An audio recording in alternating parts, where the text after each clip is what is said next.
Ugly, ugly, ugly in Jacksonville. Certainly have said that probably a lot over the last X amount of years on this podcast. Good Monday morning to you. I am Kevin Bowen. Eddie Garrison is across the way. 37-20. That was the final from Jacksonville. The same song and dance. Turn the ball over, don't win in the trenches. And I feel like you're not ready for the moment. Not that like playing in Jacksonville is some like moment, but I did think Sunday was that. And I think that's where the disappointment lies for me. We'll unpack all of it on today's podcast. Eddie, how's the weekend, man? It was good. You still owe me 2 Reese's, by the way. Oh, gosh, I do. So many people are DMing saying Andy and then Eddie.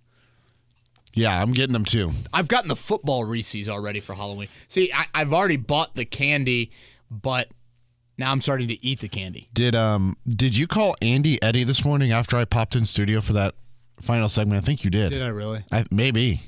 Probably. I mean, they kind of sound somewhat similar. Yeah. You know, get some D's thrown in there.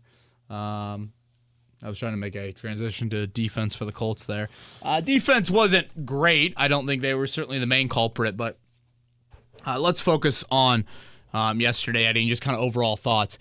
Again, the disappointment to me revolves so much around what I thought the magnitude of Sunday should have been. Of, man, 3-2. They're 3-2. You lost the season opener to them. You haven't won down there since 2014. Again, for mid-October, they don't get much bigger than that. And it just felt like there was so much that should have been on display in that game. How would Jacksonville look, coming after back-to-back games in London? And it was, again, ugly and snowballed, and Gardner Minshew was terrible, and all of it really unraveled. 14-3, I think there's an element of here we go again. And then you had moments. I mean, there for 10, 12 minutes of the second quarter, it was 14-3. And at that point, it's kind of like whoever scores next is probably going to be in control. Maybe not in control, but certainly they're going to be the one feeling like, hey, if it's 14-6 or 14-10, we're right back in this game.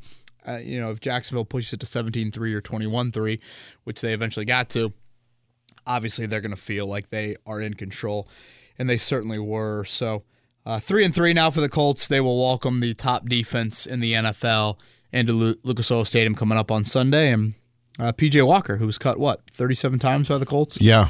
Back in his tenure here.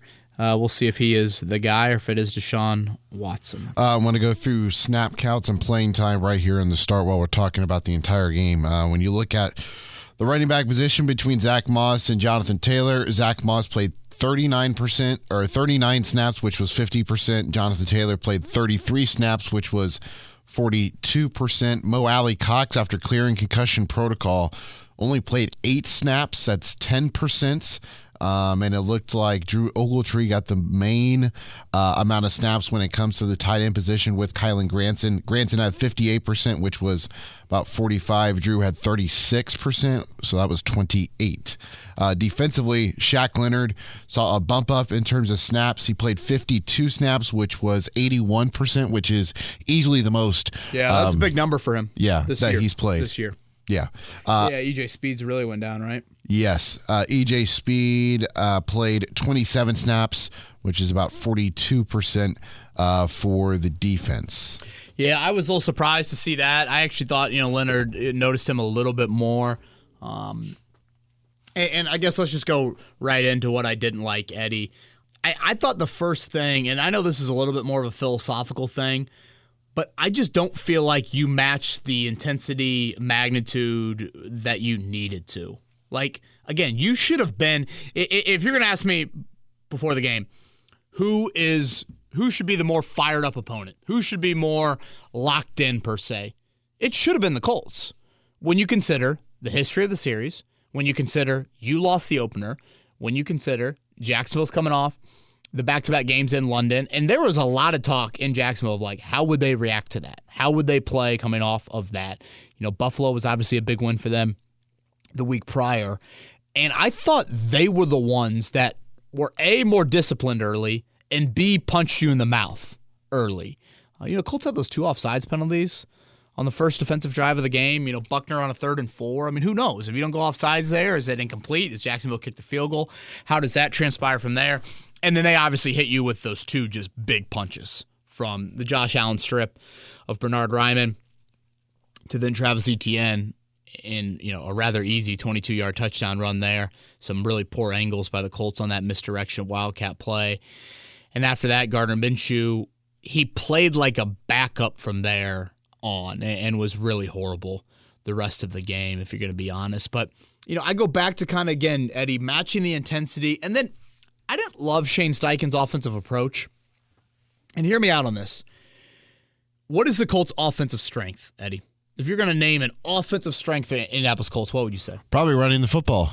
Yeah, I would say the duo of Jonathan Taylor and Zach Moss would be that, much more so than the right arm of Minshew.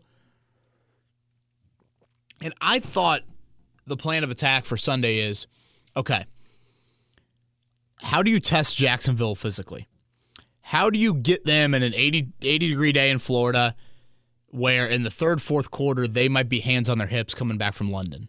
And I thought if you could have a few body blows thrown at them running the football, it might not be smooth sailing all game, but if you play to your offensive strength and you almost test Jacksonville, what do you have?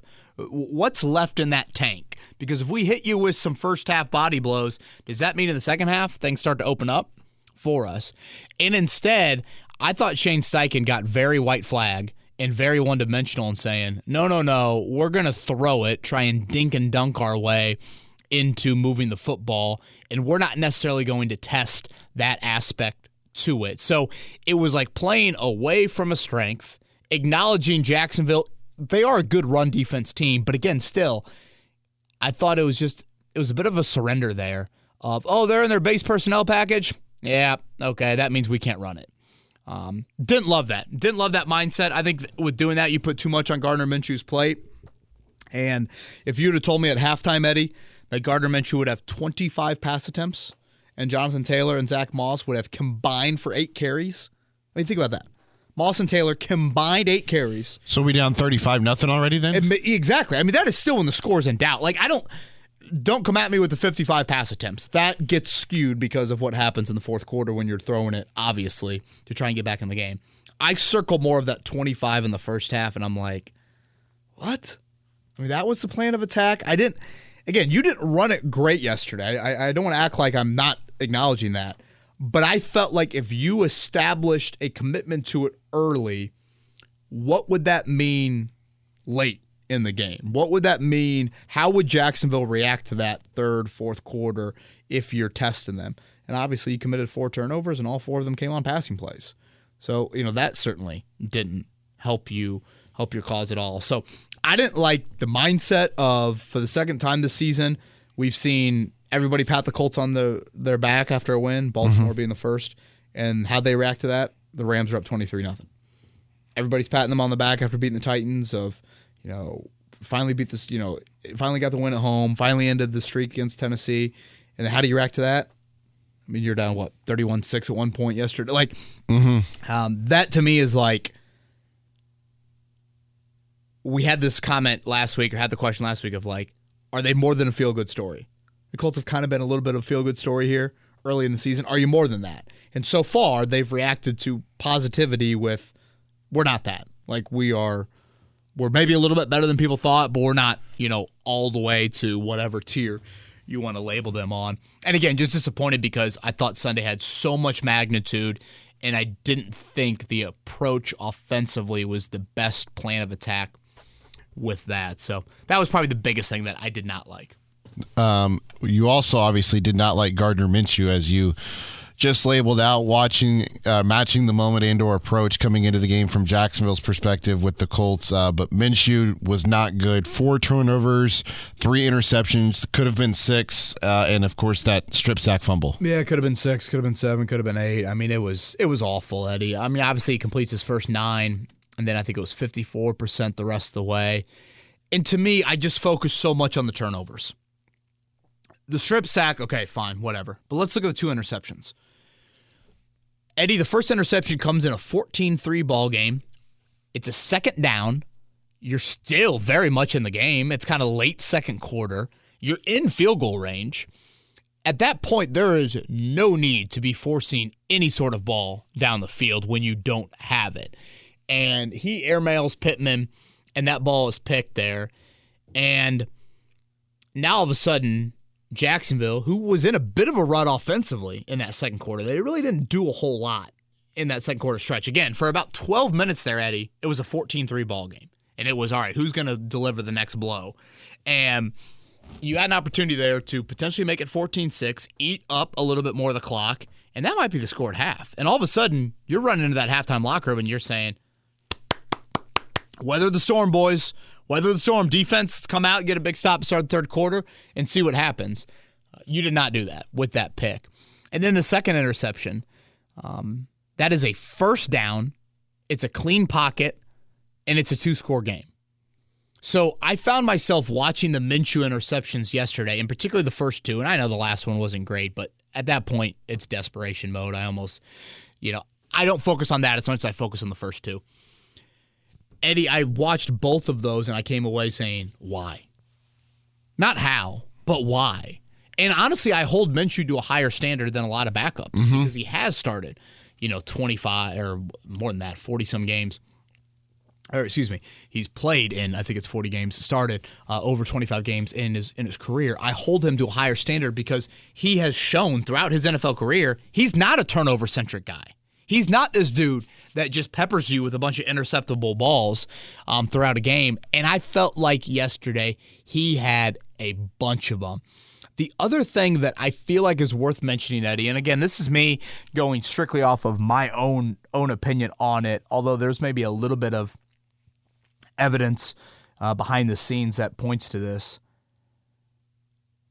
Eddie, Gardner Minshew played yesterday like he couldn't sleep Saturday night. He played yesterday like he had this game circled on his calendar. And you know what? I don't blame the dude. I probably would feel the same way. If I was drafted by a team, had good success with them, they traded me away for, C.J. Beathard, I guess was what the new backup situation was. Like, I would be upset about that. I would have, as a competitor, you're naturally going to be a little pissed off by that. Having said that, I think, and honestly, this is probably a good thing for Colts fans, if you want to chalk up yesterday to being the anomaly in the un-Minshew-like game, Eddie, that looked like a guy that wanted to really, really, really, really prove something and show them that he's more than, whatever they thought. And I felt like that's kind of how he played. Again, I could be wrong on that, but that's how it looked to me with Minshew because it was so out of character. It was not the Minshew that we're used to seeing really at all. I mean, I remember saying it on last Wednesday, I have more of a worry, Eddie, that he doesn't give you enough offensively than he's going to give the defense chances to make plays. Well, that was dead wrong. He certainly gave Jacksonville plenty of chances to create turnovers and set up short fields, score points, et cetera, et cetera. So, again, I thought it was absolutely awful from him. Someone tweeted at me, and I know it was in joke, but the more I thought about it, the more I'm like, I almost did the Alonzo Mourning gif on the bench, like the, Someone tweeted at me, can Anthony Richardson throw with his other arm? I mean, seriously. A left-handed Richardson, just Richardson running for what it's worth, that would have looked better. So, again, I thought Steichen kind of forced the hand at being one-dimensional, and Minshew said, okay, I'm going to be one-dimensional, and I'm going to be the volatile backup that so many backups are in the league. It was funny. A buddy of mine, I have this philosophy in fantasy a lot where I just find where the backup quarterback is starting that week in the NFL, and I go pick up that opposing defense. I went with Jacksonville's defense in one of my leagues this week. Yeah, so he texted me before the game. He's like, damn, dude, did you really start Jacksonville's defense? I'm like, I don't think Minshew's going to turn it over, but I just have this rule. If it's a backup, that's what I like to do, and you never know what's going to happen. But again, I didn't even feel that confident that Minshew would turn it over a ton. I said 26-17 for my score prediction. I obviously thought it would be a struggle for the Colts, but I didn't think it would look like that. So, yeah, just really, really poor from Gardner. What would it look like a full week of prep? All of that talk. Again, I think this is a little bit more of the anomaly with it but we'll see how Gardner reacts to it here in the next couple weeks and if he's needed for the rest of the season. Gardner is now 9-17 as a starter. He's 2-11 in his last 13 starts. When he throws a pick in those starts, he's 1-10. When he doesn't throw a pick, 8-7. So there's your formula right there. Again, his interception rate is extremely low for his NFL career. I mean, extremely low. So that's why I was so surprised by it. But, just terrible from Gardner Minshew. The part on the defense that you did not like in this one, as we wrap up the area in which you didn't like, the defensive front seven. And I've got a question for you when you are done with your thoughts about this. Yeah, and again, Eddie, I want to make sure that this was the third thing that I mentioned, and I don't want to act like if we are slicing up the pie that the defensive effort would be the same size piece as Minshew or, again, your overall approach in the game. But I thought your front seven had a great opportunity in this one. I think Jacksonville's offensive line is not very good. They were without their starting left guard. Brandon Sheriff left in the second quarter. That is a golden opportunity for a great defensive tackle duo in DeForest Buckner and Grover Stewart to try and wreak havoc. And while there might have been a moment or two, I thought when the game was still in doubt, you didn't create the playmaking. Look at Jacksonville. I mean, that Josh Allen play, Eddie, you want to boil it down to a two-play sequence, boom. That right there sets the tone. I didn't feel like you had really many, if any, opportunities at making those plays. Buckner did have one sack there early. But after that, man, I thought Jacksonville got great balance on the opening drive. They ran it when they wanted to. They threw it when they wanted to. Buckner goes off sides. Dio goes off sides. I expect more out of your front seven. And we're not there yet, but we are starting to, and this is maybe just more of an overall 2023 storyline. Eddie, you evaluate position groups and players differently. Sure, you have an overall team evaluation, but not everybody's on the same grade scale as Anthony Richardson. Your defensive line certainly is not on that grade scale. They have high investments. They are some veterans in that league. You expect more. Kwity Paye, extremely quiet. You needed more out of your front seven. I think it was fair to expect more out of your front seven, and you didn't get it. I thought the linebackers were really quiet. I can't recall many times that, Franklin Leonard or Speed, made, again, impactful plays early on when right. This game was still a little bit more in doubt. So I do want to mention that I had higher expectations for your defensive front seven, and I don't think you did that at all. I understand that you have to rotate out Grover Stewart and DeForest Buckner.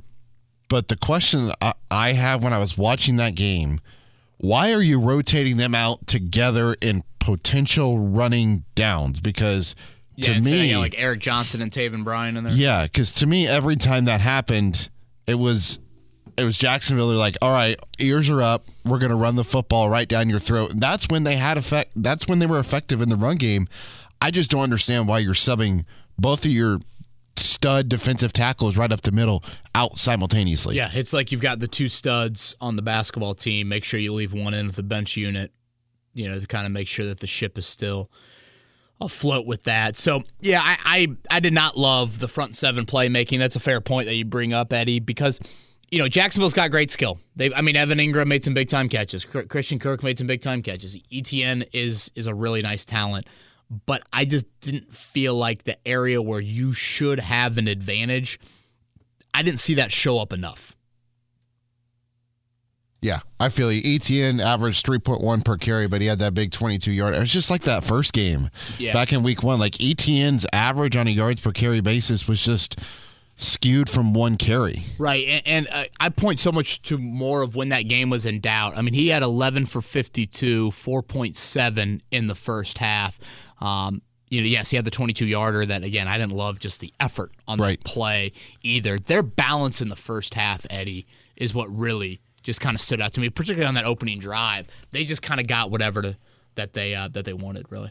You weren't pleased with the front seven, but you were pleased with the back end, and especially the rookie corners. I think Juju Brents continues to learn, and I think he's getting better each week. Yeah, and hand raise, Eddie.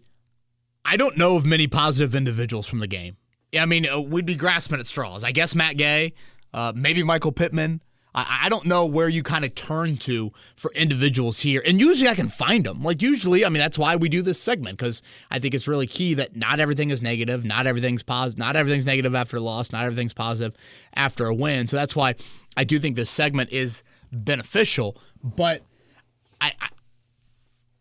I feel like for the corners, it's great baptism by fire.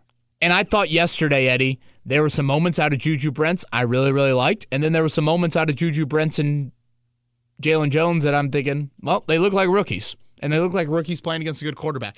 I mean, that Trevor Lawrence to Christian Kirk touchdown, Trevor talked about after the game. He went up to Christian Kirk during the week. He goes, when we attack this side of the field with that corner, he's going to leave a gap in the zone. He made it very clear. There will be a gap there. They repped it all week long. Trevor said he went back and watched it, felt really good about it. And that's a rookie mistake. I mean, that's a mistake that obviously Jacksonville saw on film. They take their veteran quarterback, their veteran wideout. I say veteran. I mean, they're veteran. Experienced. Experienced when you compare it to Juju Brents. And they said, watch this. And obviously they hit him for that big touchdown that, started putting the nail in the coffin there at 21-3. But still, I mean, there were some moments that I liked out of Brents. I thought him and Calvin Ridley, there were a couple plays. I'm like, damn, good work by the rookie. Like, and this is what you want. This is why I put it in the what I like category. To me, it gets back to the evaluation comment I was making a few minutes ago. The corner group almost falls into the quarterback group. Kenny Moore doesn't, but Jalen Jones and Juju Brents, it almost falls into the, hey, their grading scale's a little different. Baptism by fire, welcome it. I mean, they're going to see some good wideouts here in the next couple of weeks, but, from a quarterback wideout combo outside of Burrow with those guys, I don't think they're going to see anything like even Jacksonville the rest of the season. So it's a great opportunity for these guys moving forward. And again, by no means was it perfect yesterday. There were certainly issues that they had, and honestly, they probably got away with a few from a penalty standpoint as well, but overall, their opportunity. This is why you play them. You know how you talk about you circle plays for that change the game or the momentum of the game. Oh yeah. I was just watching the game yesterday, and when that first drive for Jacksonville. And by the way, the Colts defense, when they weren't after the Colts turned it over, that they gave up 20 points. But other than that, when the Colts didn't turn it over, they only gave up 17. So when Jacksonville had to go down the field and score. The Colts defense was actually pretty good yesterday in that regard. But the first play I circled yesterday as kind of like a momentum shift or a little bit was on that first drive and that encroachment, neutral zone infraction. Yep, by Buckner, yeah. Although I thought it was kind of questionable because nobody for Jacksonville moved. Yeah, and again, those are just the little things that have the matching of the intensity, being ready to play, being disciplined, but yet still having the, hey, we're going to deliver some blows to them. I didn't think that you had that on Sunday. So, boy, unless I'm missing a few, I just didn't think a lot of individual positives from the game at all. So that's why the corner, the young corner duo is the only duo that finds it in there. I'm right there with you. Are you ready for Twitter questions, or do you have anything else to add here? I am ready for Twitter questions. Blue Heavy Pod, what is it about playing in Jacksonville? It seems like we're bullied from the start each and every single game. This team seems to be a lot more prepared for games this season, but that one, the Colts just looked lost. Yeah, and again, this kind of goes back to the I hoped and expected more from them. I asked Steichen on Friday, about the magnitude of the game, and I'm like, hey, do you want your players to know that? Some coaches will say no, every game matters the same. Steichen was, you watch the end of the Friday press conference, that dude was pretty fired up. So matching the moment. But Eddie, if you want to boil it down to what are the trends in Jacksonville, why do the Colts continue to lose down there? Two things: you commit multiple turnovers, and you lose the trench battle.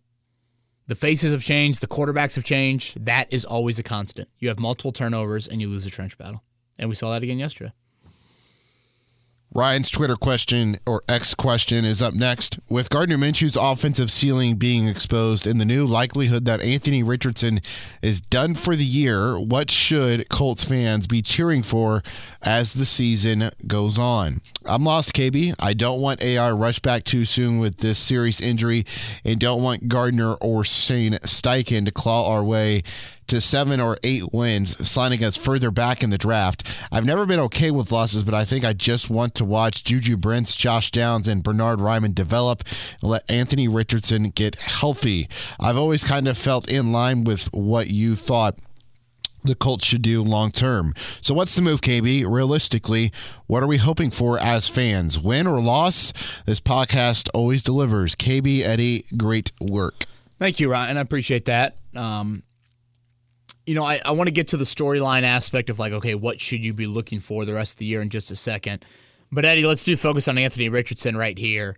Asked Shane Steichen on Friday about, okay, is surgery still a possibility? And he made it very clear to us on Friday that this was a possibility. Ian Rappaport kind of went on top of that saying, strong possibility, I think is the phrase that, or strongly considering it, maybe was the phrase that Rappaport used on Sunday. So again, there is a real chance that Anthony Richardson has played his last snaps of the season. And this is kind of where it comes back to the bummer kicking the you-know-what aspect to it all, Eddie, of it's possible, and who knows, maybe Shane Steichen will confirm something later today, and we'll talk more about it on the Wednesday pod, but Eddie, it's possible that you're going to get to the year, and I guess let's play out the hypothetical. Let's say that Richardson's played his last snaps of the season. Eddie, he's played 173 snaps, okay?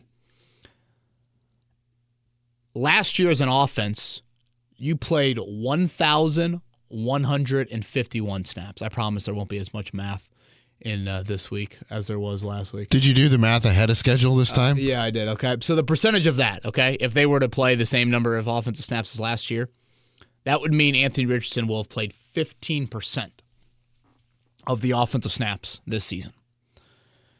15% is what? An incredibly low number. Crazy low.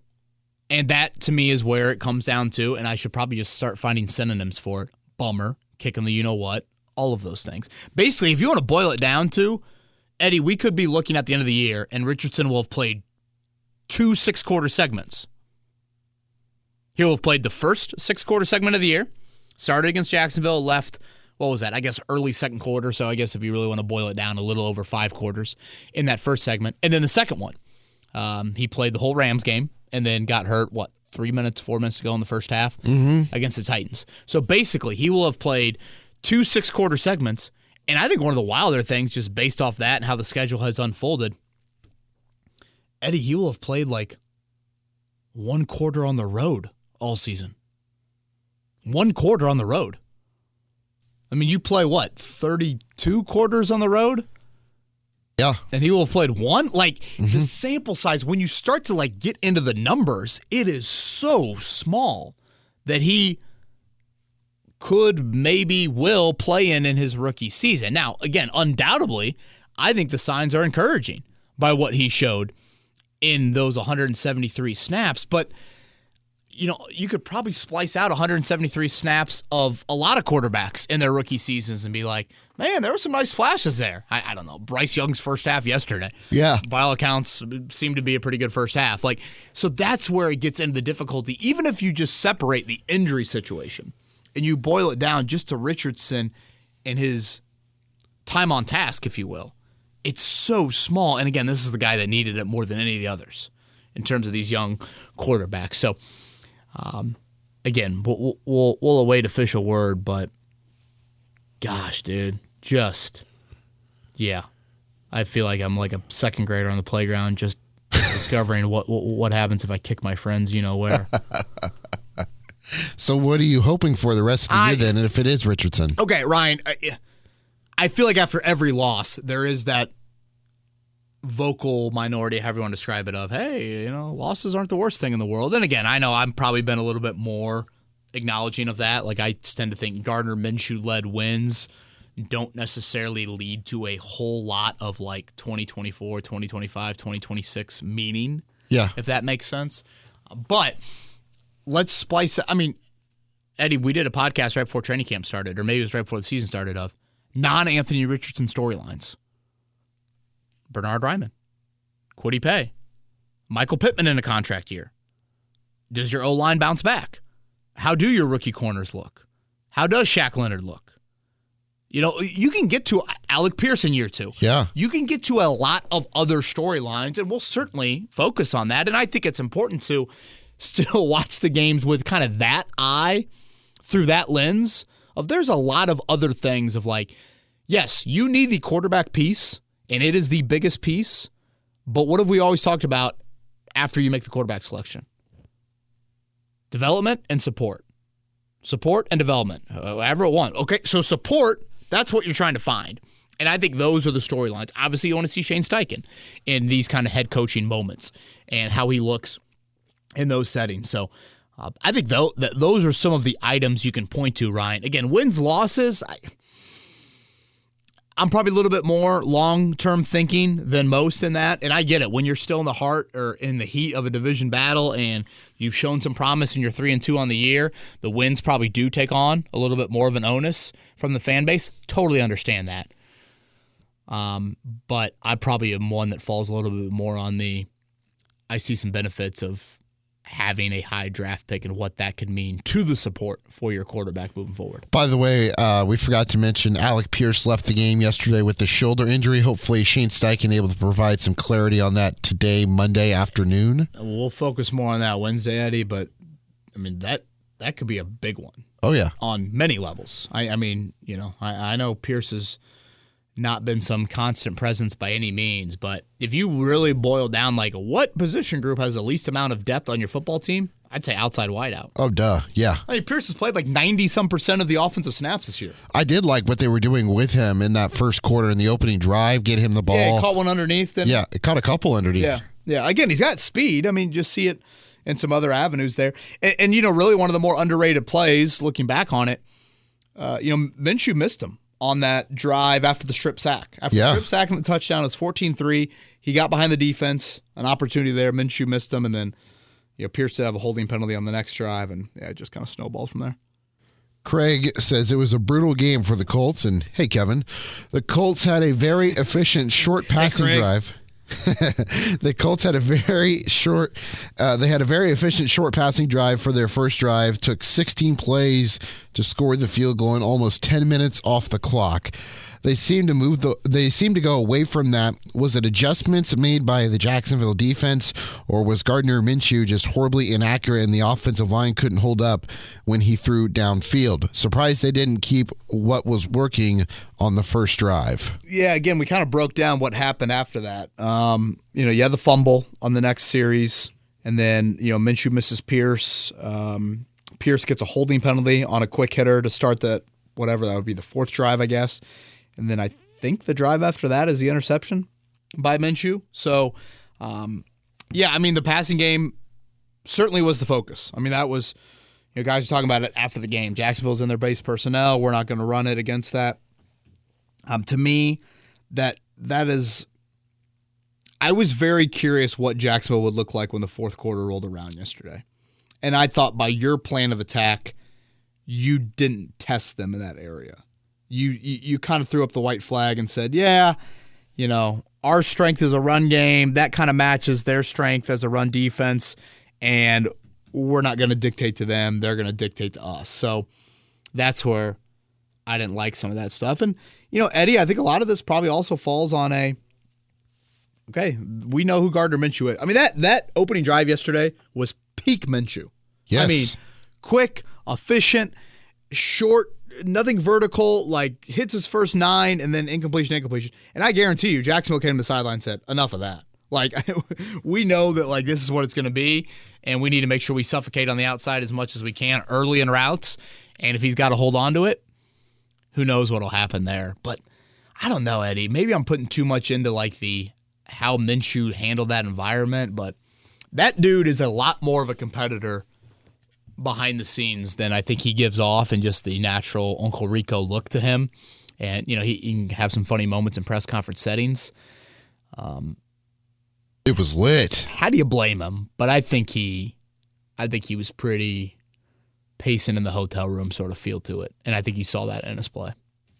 If you're listening and want to get your Twitter question on the pod in future podcasts, submit it at Eddie Garrison underscore is my Twitter handle, EDDIEGARRISLN _. And of course, you can always DM Kevin as well at KBowen1070. Or if you are watching on YouTube, we thank you first. Like the video, subscribe if you're on there, and then drop a comment with a question if you want to get it on any future podcasts. We've got 4 questions left.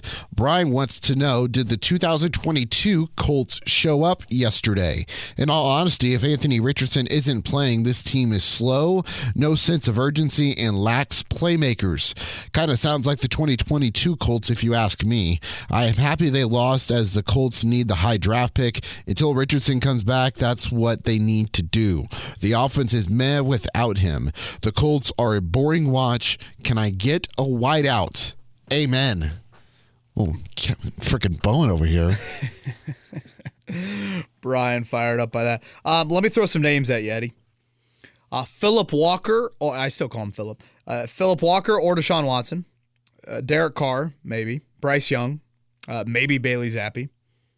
Baker Mayfield. Maybe Malik Cunningham, I don't know. Maybe Ryan Tannehill. Joe Burrow. Kenny Pickett. Maybe Desmond Ridder. Who the hell knows with the Raiders. And then C.J. Stroud. Those are your quarterbacks the rest of the year that you're facing. The schedule's a joke. How many times have I said it? I mean, coin flip, coin flip, coin flip. So you're never going to be, in my opinion, like fully, I don't know, maybe does Jacksonville run away with it? Like, I can see Jacksonville losing Thursday night with a banged-up Trevor Lawrence. I mean, New Orleans' offense is not good despite having Chris Olave, Michael Thomas, and Alvin Kamara. Right. I just don't. I mean, Jacksonville's got a much harder schedule the rest of the way. The Colts have a much easier schedule. Like, basically what I'm getting at is I don't think this is going to be 2 wins the rest of the way. I don't know. Maybe I'm wrong on that, but I don't think we are there on it. But, you know, Minshew has got to get back to just being him. You know, I thought it was an out-of-body experience for him. I thought it was just it was the volatile backup that you're used to. It wasn't he's a singles hitter that doesn't swing at bad pitches. He swung at a ton of bad pitches. I mean, Eddie, you were spot on in starting the show. That dude should have had 6 balls picked off. Yeah. I mean, Devin Lloyd's not wearing a cast. That's at least 1. So, there was a play on second down where Minshew should have threw a pick, then he threw one the very next turn. Right. I think that was the Lloyd one, right? Was that the one where we got a Spiro Dinas announcers jinx where he's like, it was. Yeah. 200 pass attempts since his last pick, and then boom. Yeah, Spiro. Spiro had some comments I was kind of scratching my head at. Really? Just a couple. Like? One about the run. Let me think. I wrote it down here somewhere. I'll let you look for it as I get you the next Twitter question. 3 left. Tyler, what do you make of the Colts' inability to stop the bleeding when it comes to the momentum? Rams were able to rattle off 23 consecutive points. The Jags 21. Seems like when things go bad, the Colts have a habit of compounding the issue. Is this a coaching issue, lack of playmakers, or something else? Thanks. Oh, yeah, it was the Colts have struggled to find a kicker since Vinatieri left. I feel like we forget about the last Vinatieri season. Yes. Like, Vinatieri was awful in that last season. It's like, no, you just say, like, they've been bad for the last, or whatever. They haven't been above average kicking unit for the last handful of years. You said that was Tyler? Yeah, now you're just nitpicking over there, KB. Yeah, I know. I probably am a little bit there. Yeah, you were kind of, stop the bleeding. I was waiting for the Juju Brents Ravens gameplay. Remember the strip he had on Kenyon Drake? Yep. You're kind of waiting for that moment. I mean, you're waiting for what Josh Allen did to Bernard Ryman and Gardner Minshew. And you had chances. I mean, Eddie, I'm looking at it right here. 14:01 in the second quarter. Travis Etienne, 22-yard touchdown. For the next 12 minutes and change, no one scored in the football game. No one scored. I mean, you had multiple drives. You had 3 and out when Minshew had missed Pierce over the top. You have another 3 and out when you get the holding penalty, and then you have the interception that Minshew threw. So you had 3 drives where your defense did a nice job of forcing some punts. Who is making that play? It was a rookie back in the Baltimore game. Who was making that play? Is this a coaching issue, lack of playmakers, Tyler asks? It's probably more of the playmaker aspect. I go back to the defensive front seven. Again, Eddie, that is a group that I expect a little bit more out of. And I think you need somebody to step up and make a play there. Yeah, Jacksonville's turned the ball over 8 times this year. Lawrence has thrown 3 picks, and they've lost 5 fumbles. So you would like to see something from one of your linebackers. Yeah, it hasn't been perfect in that for regard Jacksonville at all. And I just thought your front seven should have had more of an advantage. Conroy says he's listening to the pod before the Jacksonville game, and you spoke about the Jonathan Taylor extension, and one thing stood out when he was listening to the podcast. What happened to the Chris Ballard quote of, quote, "We won 4 games last year"? Obviously, they extended Luke Rhodes, which whatever. We have a competent running back who has been racking up yardage and establishing himself as a lead back in Zach Moss. Why extend Jonathan Taylor while Moss is gashing defenses, especially after the Ballard line? Don't get me wrong, I am happy the drama is over, but it's weird that suddenly the 4-win season isn't even a forethought and that you have a cheaper running back picking up the slack. Yeah, I almost feel like we do like a weekly discourse on Taylor Moss now as the new thing moving forward.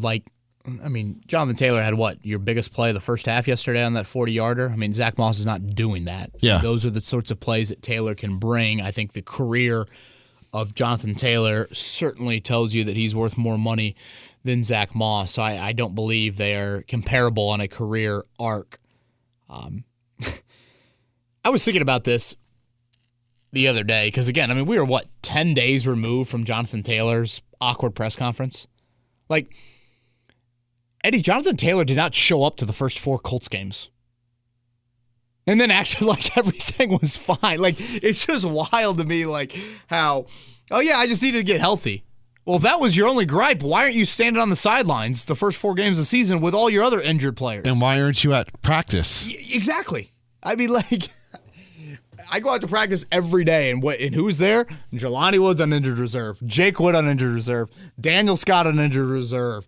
Trying to think who are the other IR guys that I see out there at practice. It's just crazy how that Taylor thing played out. By the way, are we near a Jelani Woods return? So basically, the Friday press conference was actually kind of newsy because, Braden Smith was the late scratch. I found myself working a little bit later on Fridays than I would like. That's a very selfish comment by me. But it sounds like Jelani Woods will return at some point. When that is, Eddie, who knows? But Evan Hull, though, is out for the year. Yeah, I know there was some. It's kind of like. I know Jordan Schultz, I think that's his name, reported that he would be out for the year back when the initial injury happened with the meniscus tear. Yeah, and then I feel like I might have asked Sykin about that in a press conference, and he was like, "Oh no, he'll be back at some point," and then has now later clarified that he will be out for the year. So that's kind of a bummer. It's a 5th-round pick that you would like to see a little bit more of. Final Twitter question comes from Jake and not your former co-host. Can Shane Steichen continue the trend of a Colts head coach having a 10-plus win season in their first season, factoring in the Anthony Richardson injury and what you have seen from this team overall through 5 weeks? Tony Dungy, 2002, he went 10-6. In 2009, with Jim Caldwell, the team went 14-2. And then in 2012, the Colts with Chuck Pagano went 11-5. And Frank Reich in 2018, he went 10-6. Thank you and love the pod. And I'm not repeating the last statement in that one because I can't stand that team either. Oh. Well, you got to give us a hint on the team. It's a team that Notre Dame lost to earlier in the year that they shouldn't have lost to because their defense just forgot how to play and just let Emeka I hate Ohio State. Go right down the middle of the field. God, that third 19. Being a Notre Dame fan, Eddie, over the last month, you wonder why I've got gray hair and it's all falling out. And that's why you're going to We Grow Hair Andy, right? That's why We Grow Hair Andy's getting some Kevin Bowen here in about a month. 10 wins. What are they right now? 3-3? Si, senor. So you got to go 7-3 the rest of the year. How many games do you play nowadays? 17. 7-4 the rest of the year. Again, I rattled off the quarterbacks earlier. It is, this schedule. There's still opportunity. It's a gauntlet, KB. It's a gauntlet. Are Carolina and New England the 2 worst teams in the league? Safe to say yes. Okay, so if they are, you're going to go back-to-back home games and then play the 2 worst teams in the league. Uh-huh. I mean, this is a very doable 3-1 sort of possibility before the bye week. And now all of a sudden, are you 6-4 going in the bye? Are you drinking before? If you're in Germany, are you drinking before that Colts Patriots game, knowing what you could witness here? I'm just saying. Oh yes, certainly you are. Yeah, can they flex that game out of Frankfurt?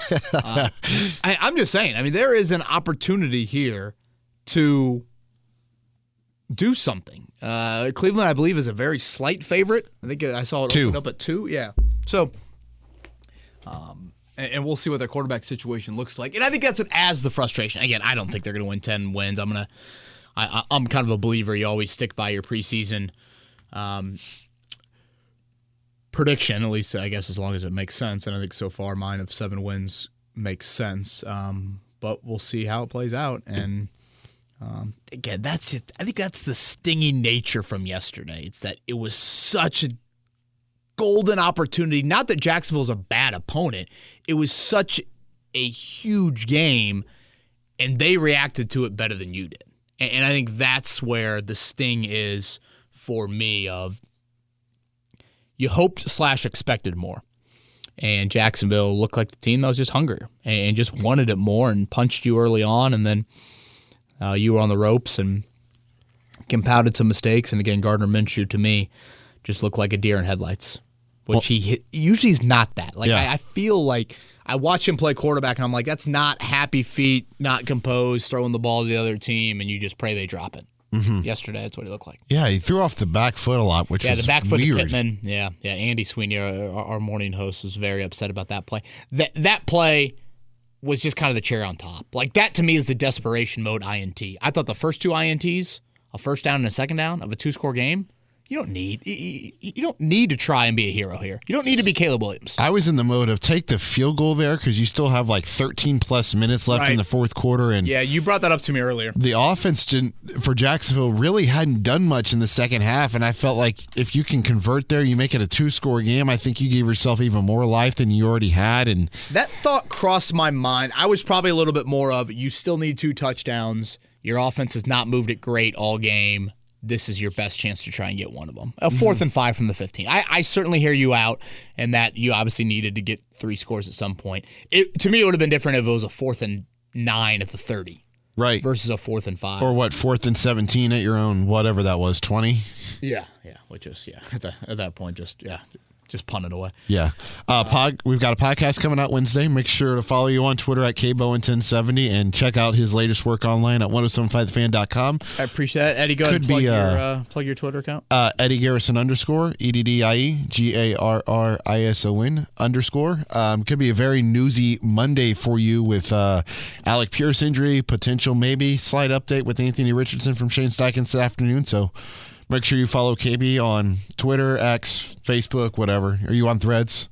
I did do the Threads thing. I panicked on Threads for about 24 hours, but I have not opened it up since. Got it. But yeah. But thank you for the plug of Threads. Of course. That's why Eddie Garrison is the greatest. And this one on Sunday, obviously, it's a great defense coming to town. So many Colts connections on this roster. So many Indy connections. You got a Ben Davis guy in DeJuan Jones. You got a Warren guy in David Bell. Anthony Walker, Rodney McLeod, P.J. Walker. I feel like I'm forgetting some others, but yeah, plenty of local flavor to this one as well. DeJuan Jones. Yeah. Said that. DeJuan Jones with Jack Conklin out for the year. He's played a big role for them, and obviously Myles Garrett's quite the matchup for the Colts here coming up on Sunday. All right, he's Eddie Garrison. I'm Kevin Bowen. Everybody have a great start to your week. We'll talk to you Wednesday.